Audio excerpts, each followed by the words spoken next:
Perhitungan selanjutnya yaitu perhitungan kadar zat dalam campuran. Suatu zat X yang bentuknya padatan, jika dilarutkan ke dalam air, misalkan di sini pelarutnya adalah air atau yang disimbolkan dengan Y, lalu diaduk supaya X-nya itu larut, maka kita dapat menghitung kadar X dalam larutan yang terbentuk. Contohnya, misalkan zat X ini adalah gula, lalu Y itu adalah air. Jika kalian memasukkan gula ke dalam air, kemudian kalian aduk, maka gula semuanya akan larut ke dalam air membentuk larutan gula. Nah, kalian dapat menghitung kadar gula, kadar massa gula itu dengan persamaan massa gula dibagi massa larutan. Nah, massa larutan ini massa air dengan massa gulanya dikali 100%. Nah, tetapi dalam persamaan ini yang saya tuliskan hanya massa air atau massa Y, karena massa X yang dilarutkan ke dalam air itu dianggap tidak mempengaruhi perubahan massa dari air. Jika kalian melarutkan gula ke dalam air, terus gulanya itu sudah larut semua, maka massa airnya itu tidak berubah banyak. Jadi, di sini yang saya tuliskan hanya massa airnya. Seharusnya untuk perhitungan kadar itu adalah massa dari yang kadarnya akan kalian hitung. Misalkan gula berarti massa gula. Di sini ilustrasinya adalah zat X, berarti massa X dibagi massa totalnya setelah zat Y dan X itu dicampur.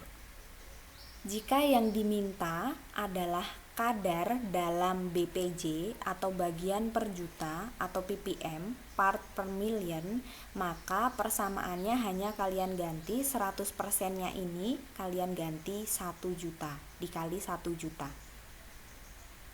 Kadar dapat dihitung pula dari volumenya. Jadi volume X per volume Y dikali 100%. Nah, untuk penghitungan kadar di sini saya memberi contohnya suatu zat padat yang dilarutkan ke dalam suatu cairan, tetapi tidak terbatas pada zat padat pada cairan. Penghitungan kadar pada cairan atau pada padatan. Untuk penghitungan kadar pada padatan, contohnya misalkan ada suatu cuplikan yang bentuknya padatan. Nah, cuplikan di sini contohnya adalah biji besi misalkan ya. Pada biji besi itu tidak semua cuplikan yang didapatkan pada hasil tambang itu semuanya adalah logam besi, tetapi dia ada pengotor-pengotor yang lainnya. Jadi misalkan pada cuplikan ini hanya terdapat bagian kecil logam besi, ini logam besinya misalkan. Ini logam besinya. Lalu ini cuplikan yang kita tidak tahu rumus kimianya apa. Zatnya yang terkandung dalam cuplikan ini apa, yang lainnya selain logam besi. Maka kalian dapat menghitung kadar besi dalam cuplikan itu dengan massa besinya dibagi massa cuplikan dikali 100% jika yang diminta dalam persen. Supaya tidak bingung, kita sebanyak 5 gram NaCl dilarutkan ke dalam 100 ml air dengan massa jenis 1 gram per mililiter. Hitung kadar NaCl dalam air tersebut. Seharusnya di sini hitung kadar NaCl dalam larutan. Karena ketika NaCl dimasukkan ke dalam air, dia sudah berubah menjadi larutan NaCl. Kita menggunakan kadar massa karena di sini yang diketahui NaCl-nya atau zat terlarutnya itu massa. Persen massa NaCl dalam larutan berarti massa NaCl per massa larutan dikali 100%. Massa NaCl-nya adalah 5 gram. Massa larutannya kita perlu hitung karena dalam soal yang diketahui masih satuannya volume. Jadi kita ubah volume ke massa menggunakan massa jenis. Massa jenis itu rumusnya adalah massa per volume ya. Jadi kita bisa menghitung massa dari air,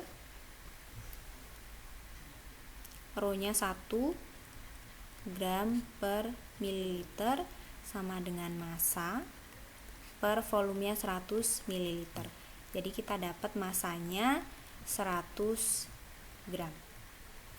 Nah, untuk larutan NaCl, karena NaCl yang dimasukkan ke dalam air dia massanya kecil dibandingkan dengan massa dari air, 5 berbanding 100. Jadi massa NaCl yang dimasukkan ke dalam air itu tidak mempengaruhi penambahan atau perubahan volume larutan yang terbentuk.